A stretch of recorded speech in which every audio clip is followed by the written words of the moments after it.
Hello, I'm Paul Beckwith, and in this video I'm going to talk all about climate change and how it's affecting the Panama Canal and ship traffic through the Panama Canal from the Pacific Ocean to the Atlantic Ocean and vice versa. I'm not sure why the timing of this video, why I'm thinking of Panama Canal, but I don't know. It seems like a good topic to discuss. Here's today's first quiz, though. Do you notice any difference in me since my last video? If not, then maybe go and have a look at the previous video.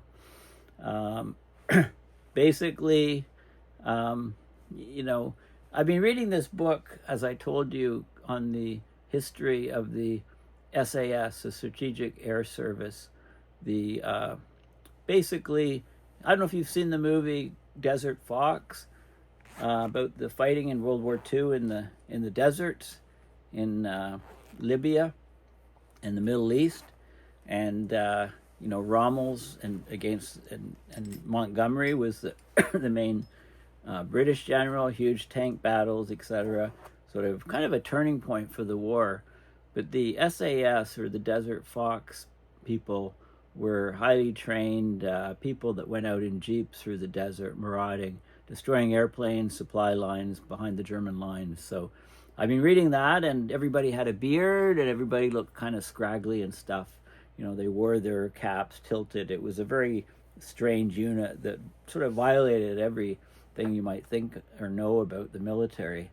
And they were highly effective. So anyway, I finished reading the book, so it was time to shave and to cut my hair. So I think my haircut's worth every cent that I paid for it, which was zero, because I have years ago I got one of those kits from Walmart. So this was number 4, and it's the thing I like is that you can do it yourself, and you don't even have to look. You just go. You just trust the attachments and the device. Of course, if the plastic attachment comes off, I'm completely bald. But it grows back. And Newton, so he doesn't bump into things, trimmed all the hair in front of his eyes, so I can actually see his eyes. He's going to be due for a haircut soon. Of course, that type of dog, golden doodles, don't shed, so you need to get them groomed every 3 or 4 months. So let's talk about the Panama Canal and climate change in the Panama Canal.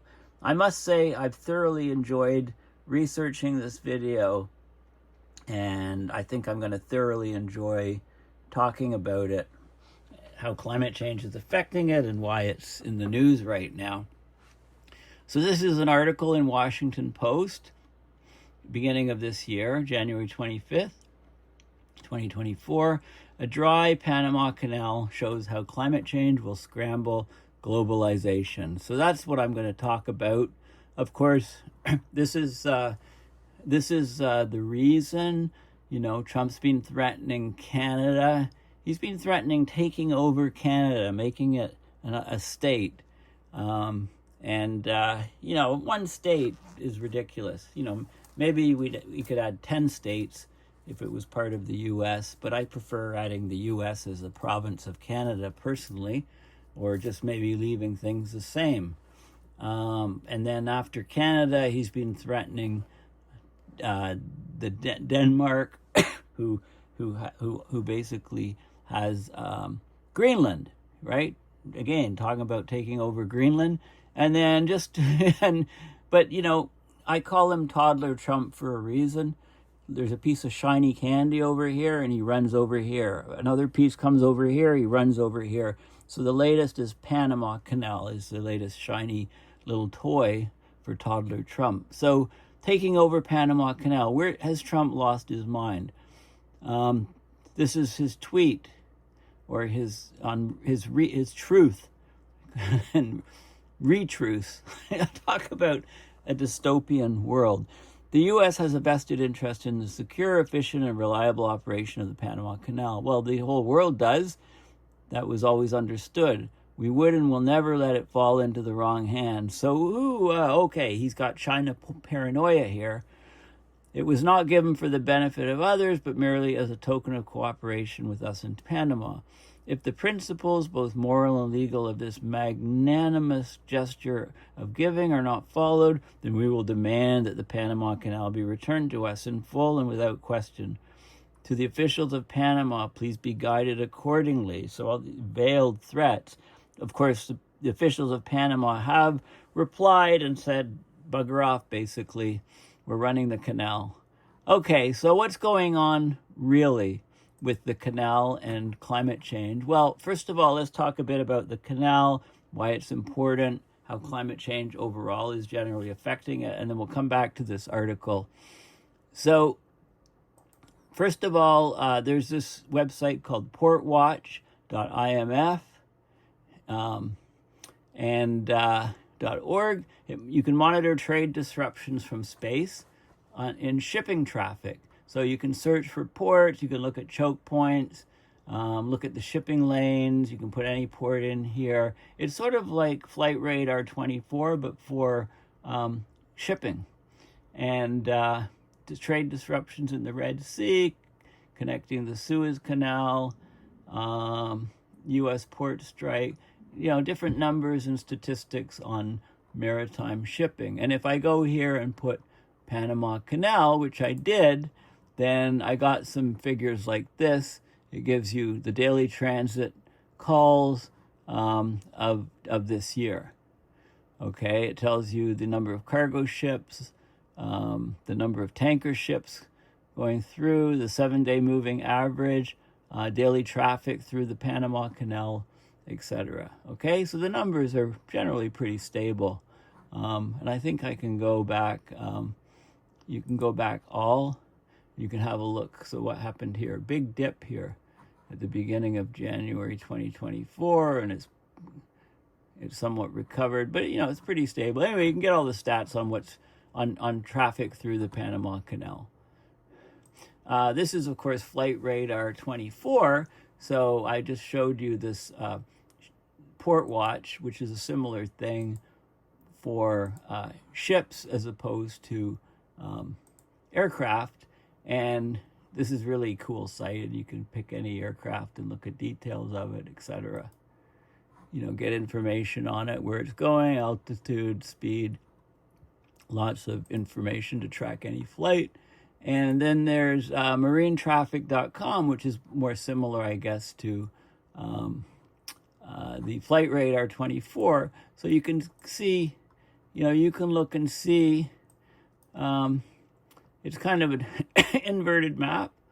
Normally we'd think the white is the land, the gray is the ocean, right? And it looks like a weird world in that case. Well, the gray is the land, white is the ocean. We're looking at ships on the ocean. Do a pop quiz, ask Americans, where's Panama? Get them to show you on a map, see if people know.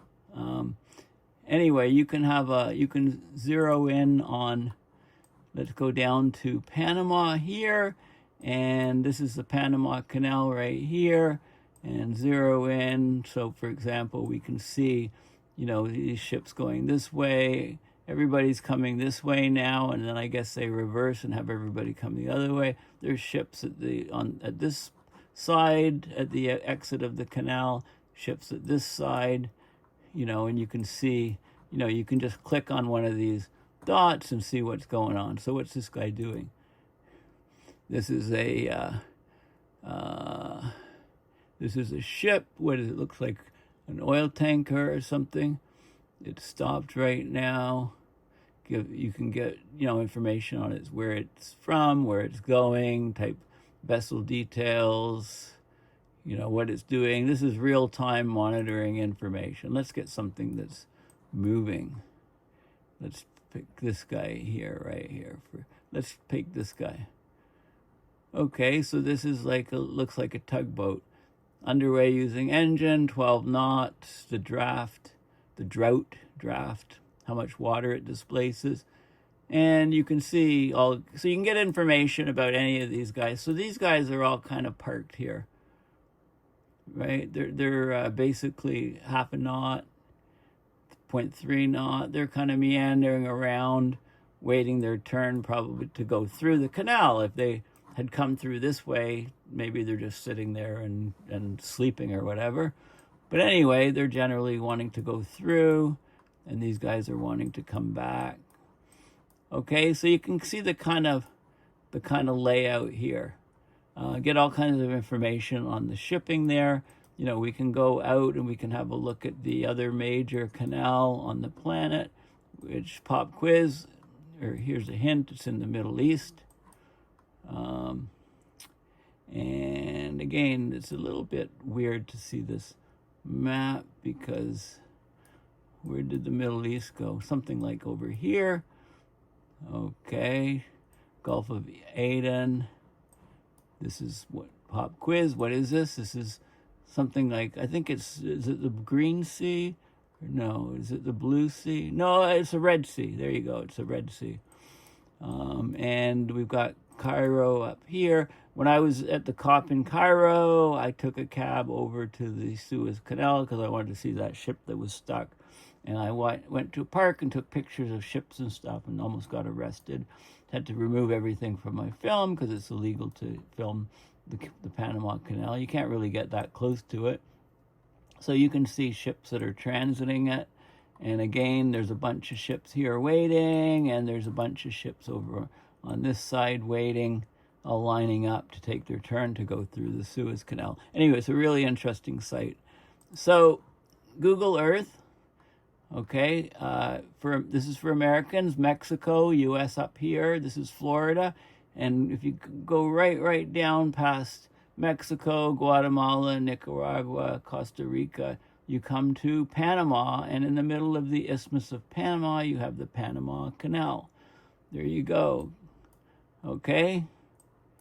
You can zero in on it, and you can see where the ships basically come in, and there's a big lake, and then they come up out here.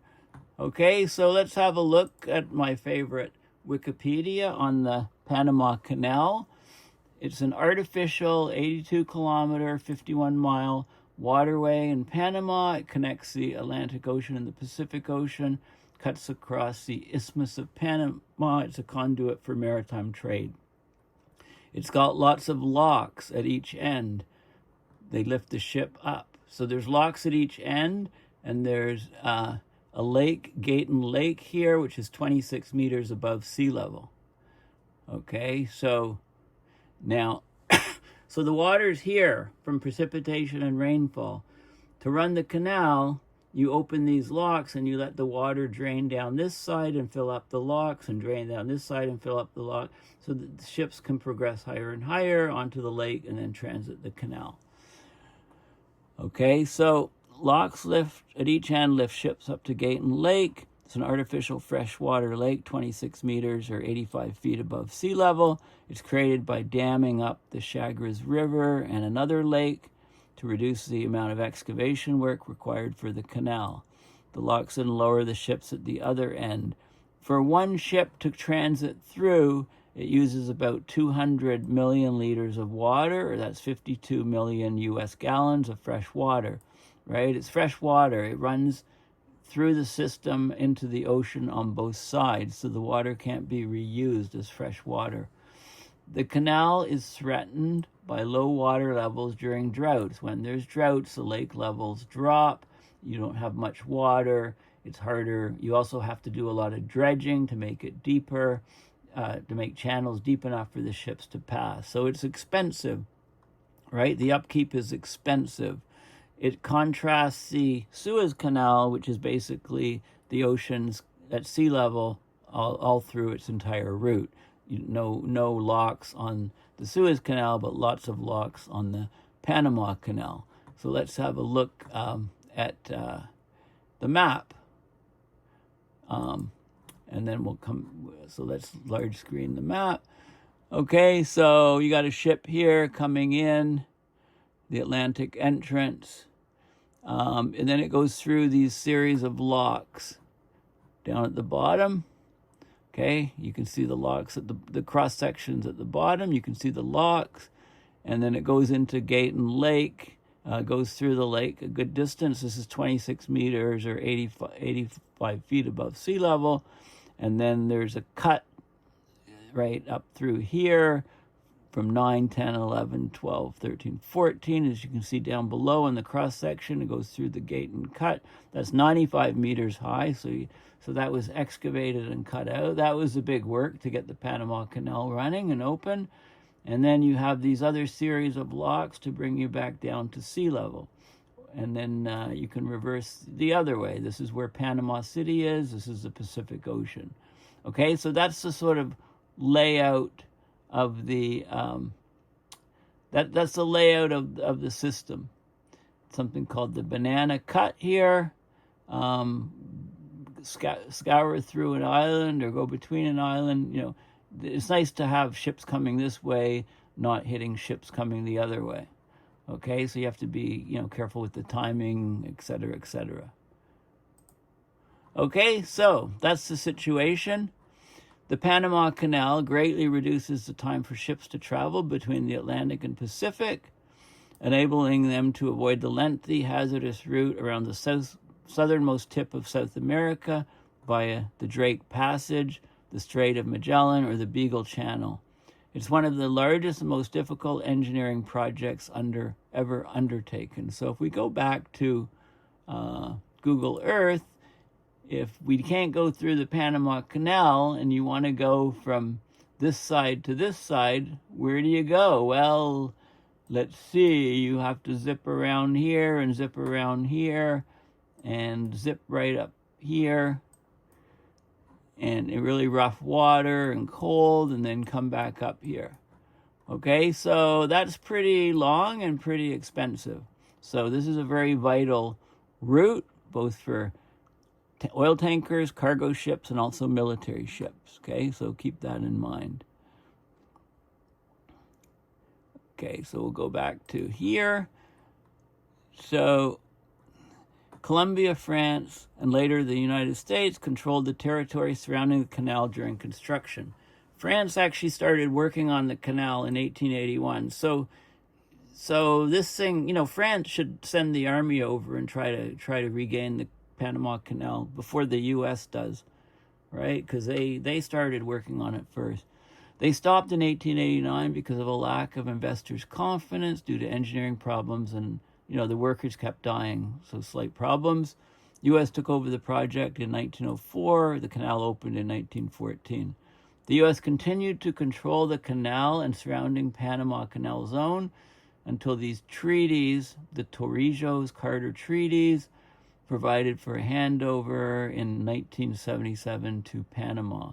There was joint American Panamanian control. The Panamanian government took control in 1999. It's been operated by them, by the Panama Canal Authority ever since. It's national pride to Panama. Okay, it's vital for Panama's economy and the country. The original locks were 33.5 meters or 110 feet wide. And then they built larger locks more recently to let larger ships go through. Annual traffic's risen from about 1,000 ships in 1914 when the canal opened to 14,702 vessels in 2008. Okay, by 2012, more than 815,000 vessels had passed through the canal. In 2017, it took ships an average of 11.38 hours to pass between the canal's two outer locks. The American Society of Civil Engineers has ranked the Panama Canal one of the 7 wonders of the modern world.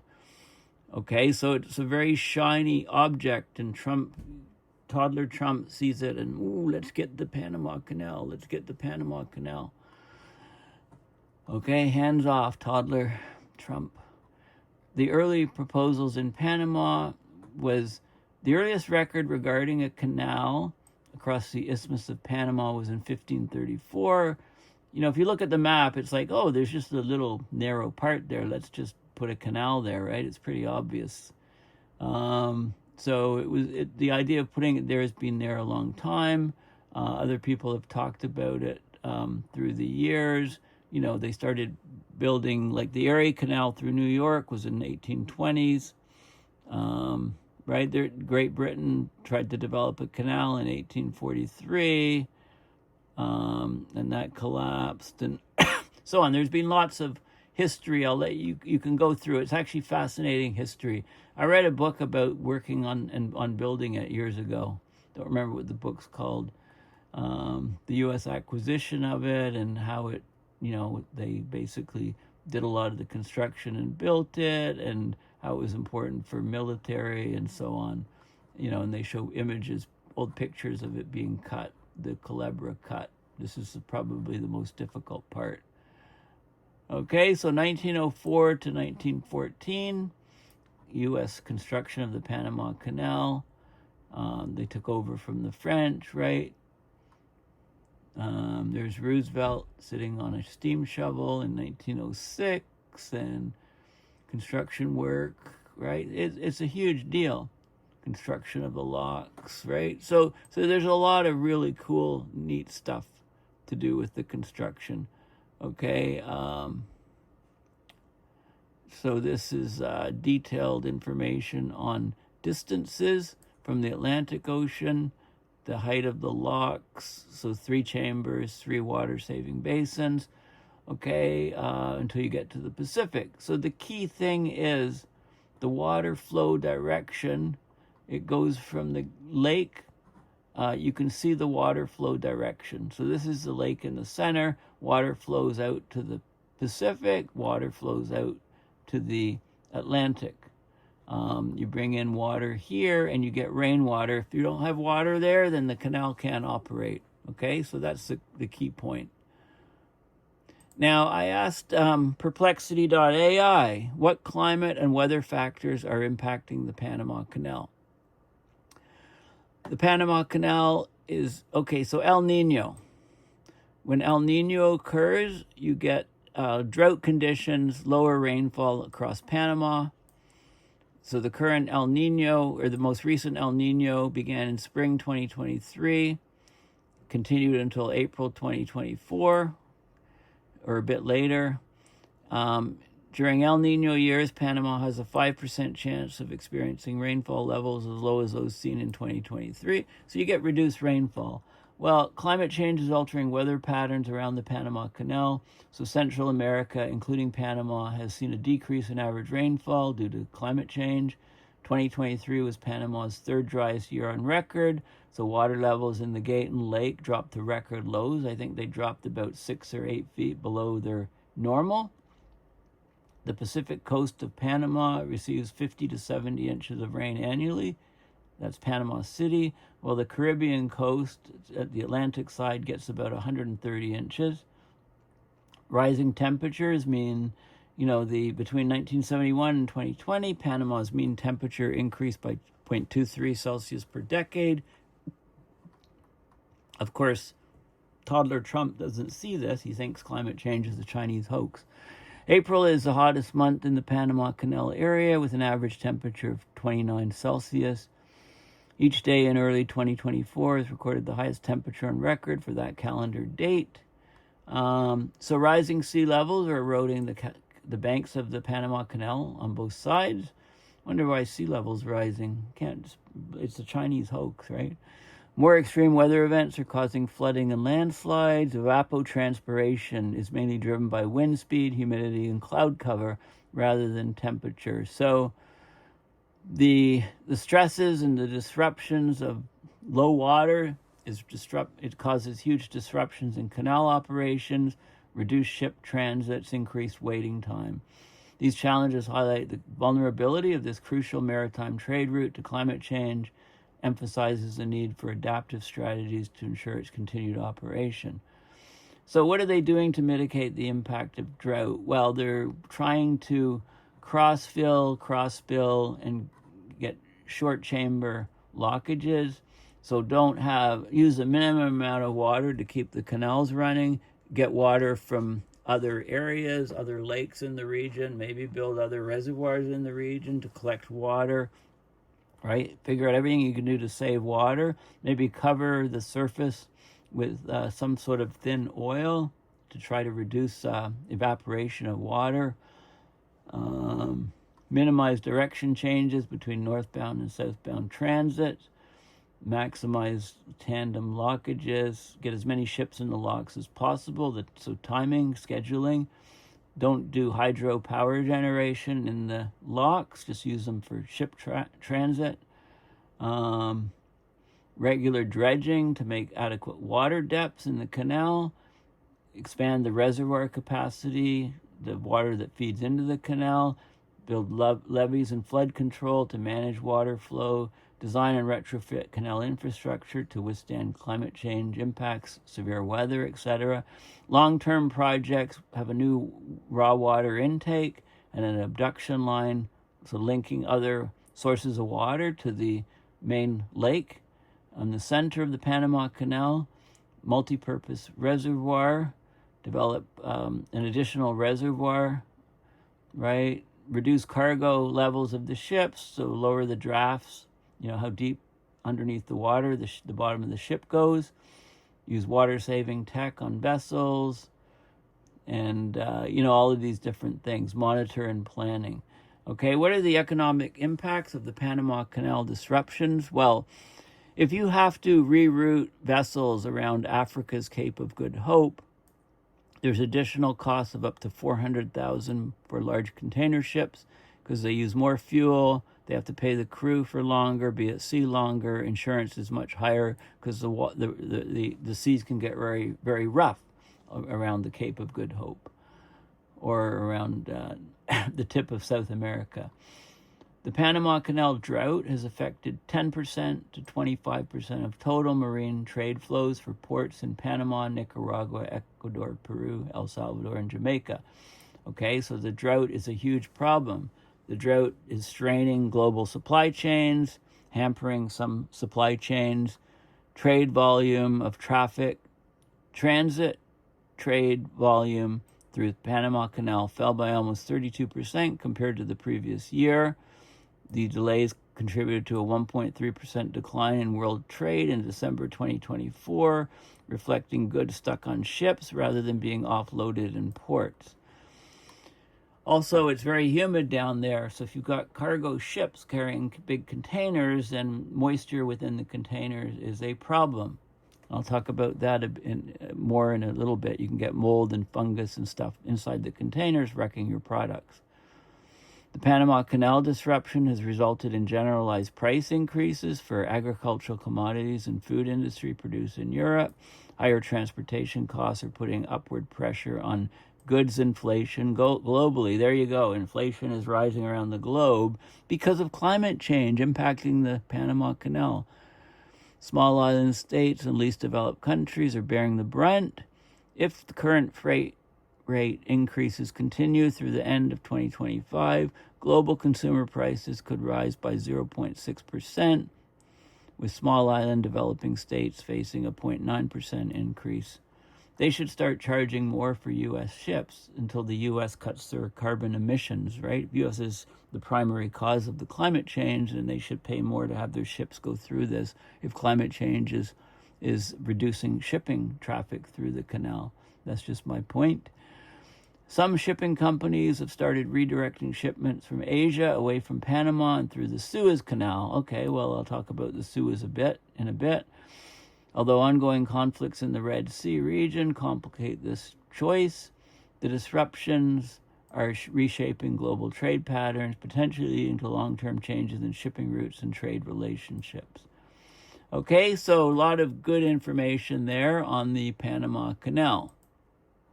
Now, Super Dry Desiccant, this company had this article just recently, October 25th, 2024. Suez and Panama Canal disruptions threaten global trade, a wake-up call for supply chains. Now, what the heck is super dry desiccant? And you'll see in a minute. Okay, so, of course, global trade is having serious disruptions as the Suez Canal and Panama Canal, two of the most important shipping routes in the world, are experiencing major changes. This is caused by a combination of geopolitical tensions like wars and climate-related risks. Now, if the U.S. goes and tries to invade Panama and take over the canal, don't you think that will increase geopolitical tensions?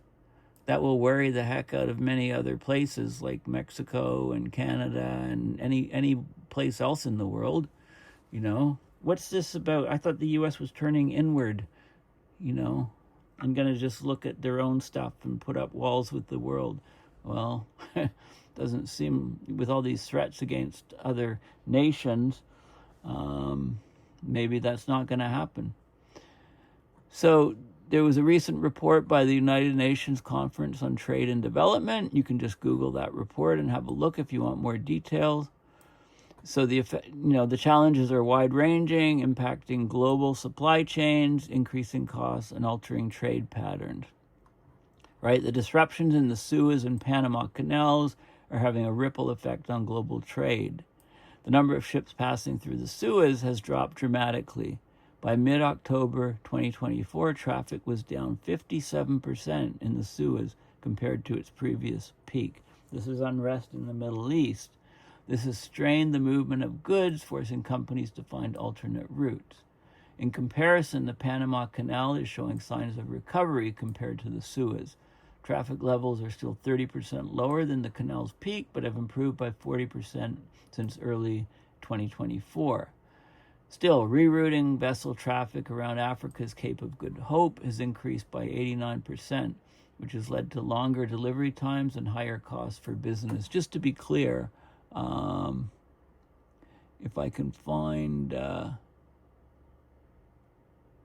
Google Earth again, right? So if you can't go through the canal, you can go down this way, or you can go the other way, right?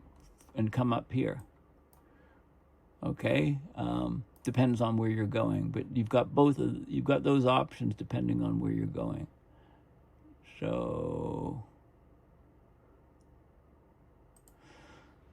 okay, shipping around the Cape, instead of using the Suez Canal, can add up to $400,000 in additional costs for large container ships due to emissions under the European Union emissions trading system. So it's a domino effect, right? Longer shipping routes drive up costs, more fuel consumption. You have to pay the crew wages are much higher. Insurance premiums are much higher. You're going through stormier seas to avoid the canals.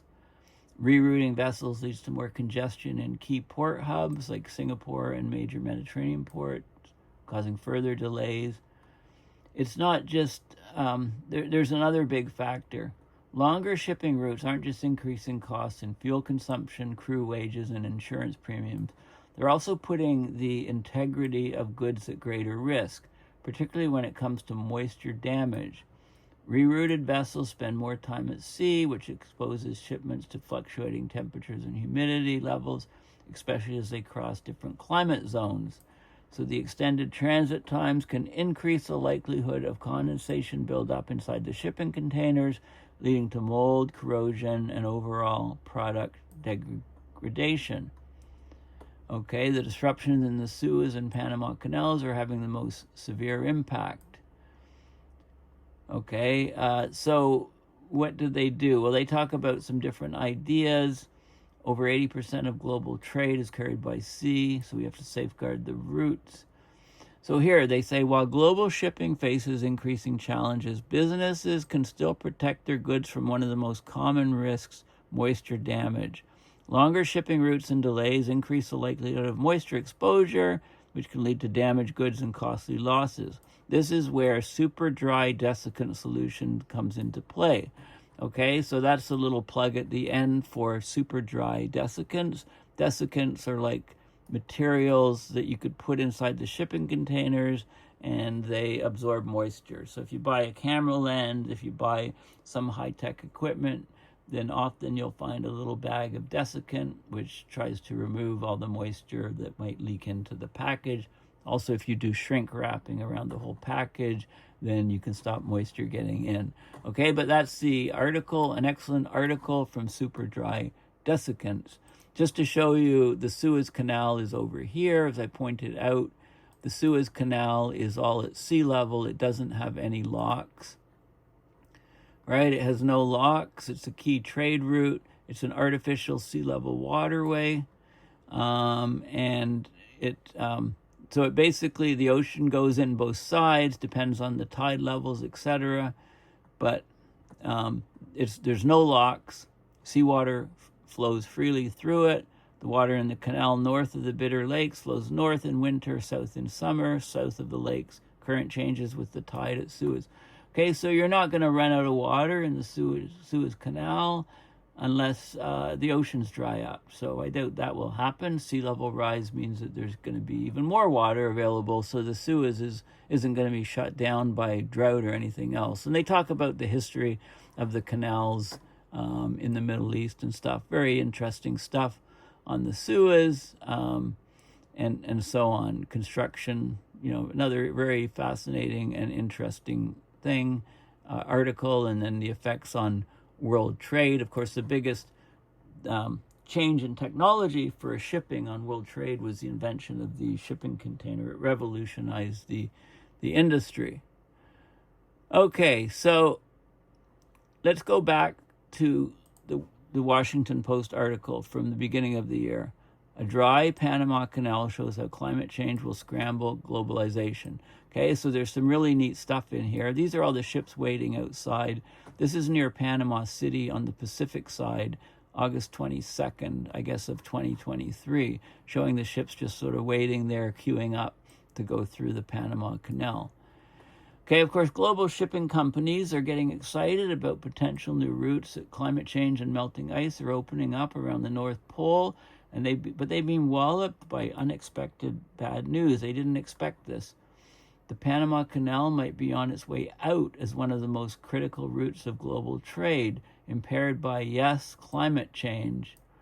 Okay, Toddler Trump's going to have to start worrying about climate change, right? To protect these shipping routes. That's a good angle to get him interested in climate change. Don't hold your breath. An epic drought in what was supposed to be Panama's rainy season has brought the level of Gatun Lake, which is a freshwater reservoir that feeds the locks needed to move ships along the canal, to perilous lows, almost 6 feet below where they were a year ago. So it's bottled up traffic in the waterway. Panama Canal handles about 5% of global maritime trade. Nearly half of the containers shipped from ports in Northeast Asia, i.e. China, to the eastern United States, go through the Panama Canal. Long queues of idle ships have formed at the ends of the canal, and I showed you the shipping map showing there's still queues. Recent rains allowed traffic to begin to reverse the steep decline. 24 ships per day. It remains well below the pre-drought transit of about 36 ships per day. So tonnage of cargo through the canal fell from the start of the usual rainy season in May to September, pushing shippers to look for alternate routes, snarling supply chains in things like agriculture and energy. So this is ships per day, the 7-day moving average. This was 2023 to 2024. So 2023, 38, 32 ships, pretty steady, and then it dropped off a cliff in October of last year, and continuing to the beginning of this year, went down to 22 ships because of the lack of water in the Panama Canal. The Panamanian government, scrambling to engineer a fix and save a canal that generates more than $3.3 billion in tolls, and it's a major contributor to Panama's economy. But the prospect of continued drought raises a critical question. Is there a long-term solution? Well, it's not just Panama's problem. Rivers around the world are drying up. Drought in the Amazon rainforest, congested river shipping routes threaten Brazil's agricultural economy. Germany proposed dredging parts of the Rhine after the worst drought to hit Europe in 500 years. Depressed water levels in 2022 and forced ships to sail at only 25% of capacity. The Mississippi River carries nearly 500 million tons of cargo per year. It needed dredging of shipping channels to keep the barges moving. Maybe Trump should be concerned about climate change clogging up the Mississippi River. Panama Canal is in a particularly vulnerable position, needs enormous amounts of fresh water to operate the locks that raise ships to cross this strip of land between the Atlantic and Pacific. Much of the water, most of it, of course, is flushed out to sea at both ends. It mixes with seawater, so it's too briny to be diverted to agriculture or human consumption. Okay, so the short-term fix is to release water from an adjacent lake into the canal, but they need more. It's just a short-term thing.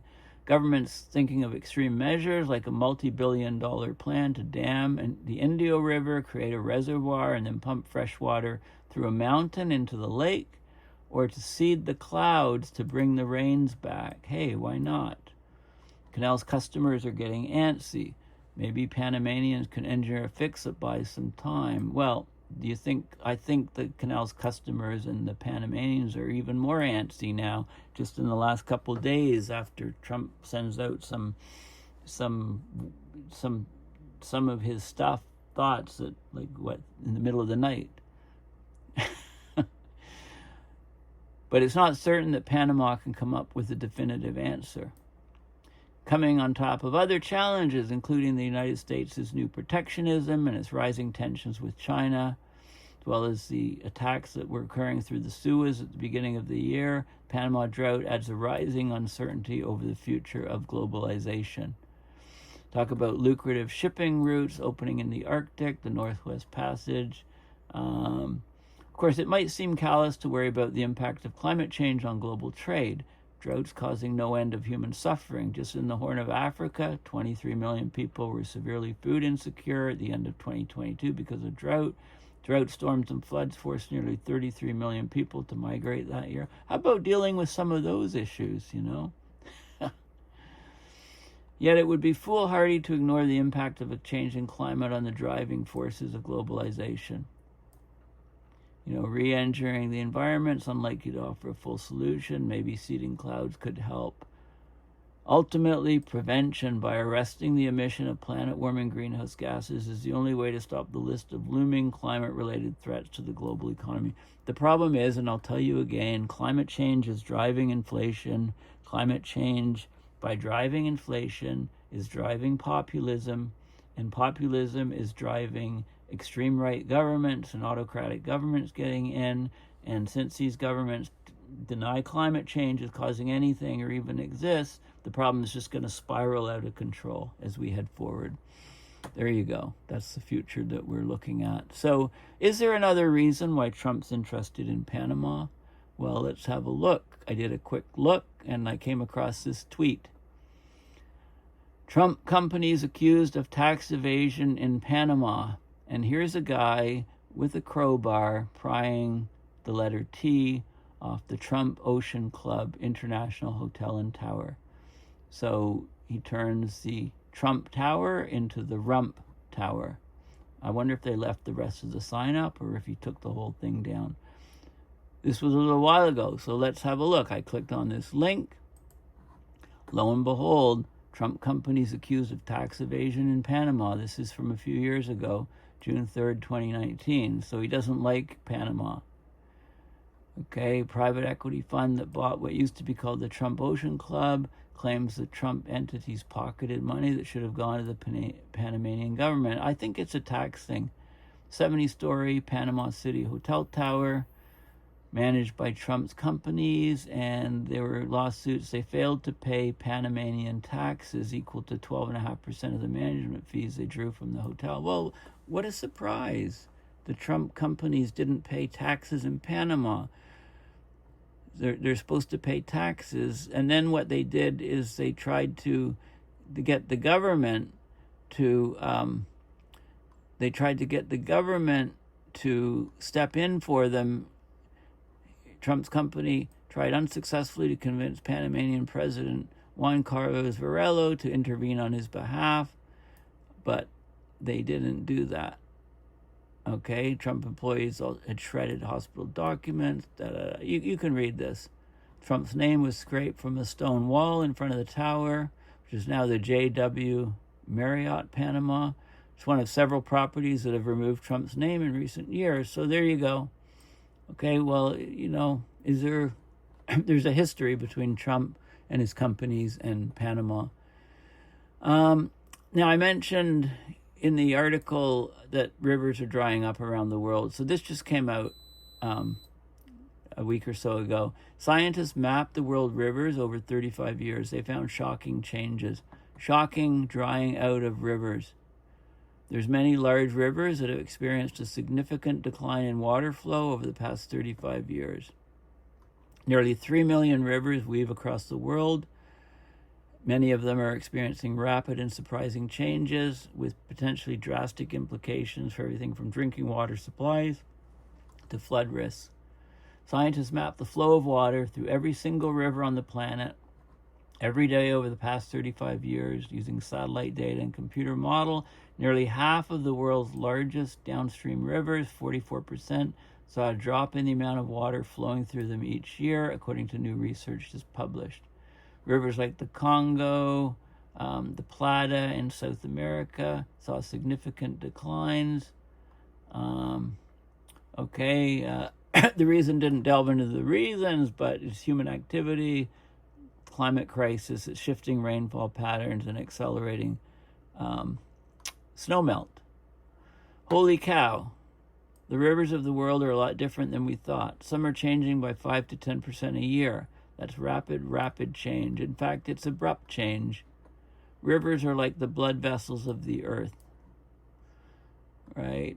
So anyway, and it talks about flooding and, the dynamic changes of the rivers, and we're taking them for granted and squandering them. And this is a peer-reviewed paper about the changing rivers. So this all ties in to what's going on in Panama.